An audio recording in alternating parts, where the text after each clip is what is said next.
സുഹൃത്തുക്കളെ, ഇന്ത്യയുടെ രാഷ്ട്രീയ ചരിത്രത്തിലെ ചില ഉപതെരഞ്ഞെടുപ്പുകൾ വെറും ഒരു മണ്ഡലത്തിലെ വിജയമോ പരാജയമോ ആയിരുന്നില്ല. അവ രാജ്യത്തിൻ്റെ രാഷ്ട്രീയ ദിശ തന്നെ മാറ്റിമറിച്ച സംഭവങ്ങളായിരുന്നു. ഇന്ന് അത്തരമൊരു സാഹചര്യം വീണ്ടും ഇന്ത്യയിൽ രൂപപ്പെടുകയാണോ എന്ന ചോദ്യമാണ് ഉയരുന്നത്. 1975 അടിയന്തരാവസ്ഥ പ്രഖ്യാപിച്ചതിന് ശേഷം 1977 ലോക്സഭാ തെരഞ്ഞെടുപ്പിൽ കോൺഗ്രസ് ചരിത്രത്തിലെ ഏറ്റവും വലിയ തോൽവി ഏറ്റുവാങ്ങി. ഇന്ദിരാഗാന്ധി പോലും പരാജയപ്പെട്ടു. കോൺഗ്രസ് തകർന്നുവെന്നും ഇനി തിരിച്ചു വരില്ലെന്നും പലരും കരുതി. എന്നാൽ 1978 ഉത്തർപ്രദേശിലെ അസംഗഡ് ഉപതെരഞ്ഞെടുപ്പ് ആ ധാരണ മാറ്റിമറിച്ചു. അവിടെ കോൺഗ്രസിൻ്റെ സ്ഥാനാർത്ഥിയായ മോഹ്സിന ഗിദ്വായി വിജയിച്ചു. ആ വിജയം കോൺഗ്രസിന് ആത്മവിശ്വാസം നൽകി. അതിൻ്റെ തുടർച്ചയാണ് ഇന്ദിരാഗാന്ധി കർണാടകയിലെ ചിക്കമംഗലൂർ ഉപതെരഞ്ഞെടുപ്പിൽ മത്സരിച്ച് വിജയിച്ച് വീണ്ടും പാർലമെൻറ്റിൽ എത്തിയത്. അവിടെ നിന്നാണ് കോൺഗ്രസിൻ്റെ രാഷ്ട്രീയ തിരിച്ചുവരവ് ആരംഭിച്ചത്. ഇന്ത്യയുടെ രാഷ്ട്രീയത്തിൽ ഇത്തരത്തിലുള്ള വഴിത്തിരിവുകൾ മുമ്പ് ഉണ്ടായിട്ടുണ്ട്.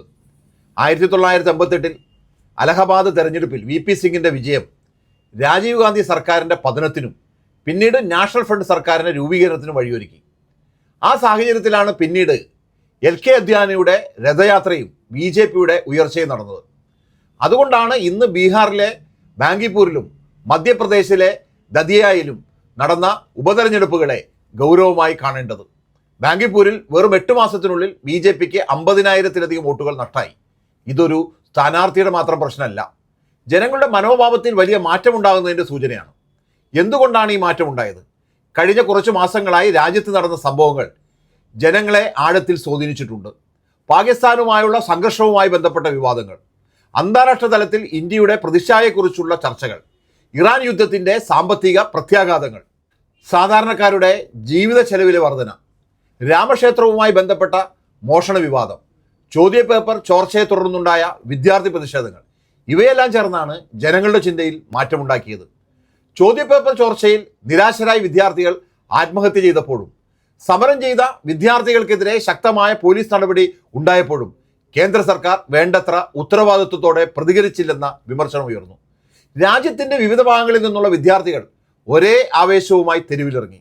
അതൊരു രാഷ്ട്രീയ പാർട്ടിയുടെ നേതൃത്വത്തിലുള്ള സമരമായിരുന്നില്ല. അവരുടെ ഭാവിയെക്കുറിച്ചുള്ള ആശങ്കയും ഭരണ സംവിധാനത്തോടുള്ള നിരാശയുമാണ് അവരെ ഒരുമിപ്പിച്ചത്.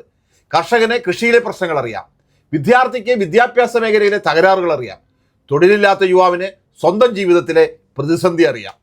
ഇവയെല്ലാം എത്ര കാലം പ്രചാരണങ്ങളിലൂടെ മറച്ചുവെക്കാൻ ശ്രമിച്ചാലും ഒരു നാൾ യാഥാർത്ഥ്യം പുറത്തു വരും. ഇതാണ് ഇന്ന് സംഭവിച്ചുകൊണ്ടിരിക്കുന്നത്. അതുകൊണ്ടാണ് BJP നേതൃത്വത്തോട് ജനങ്ങളുടെ യഥാർത്ഥ പ്രശ്നങ്ങളെ അവഗണിച്ച് പ്രചാരണവും പണവും വർഗീയ ധ്രുവീകരണവും മാത്രം ആശ്രയിച്ച് എന്നും വിജയിക്കാനാവില്ല എന്ന് പറയുന്നത്. ജനങ്ങളെല്ലാം കാണുന്നുണ്ട്, വിലയിരുത്തുന്നുണ്ട്. അവർക്ക് മറുപടി പറയാനുള്ള ഏറ്റവും വലിയ അവസരം തെരഞ്ഞെടുപ്പാണ്. 1978 അസംഗഡ് ഉപതെരഞ്ഞെടുപ്പ് കോൺഗ്രസിൻ്റെ തിരിച്ചുവരവിൻ്റെ തുടക്കമായിരുന്നു.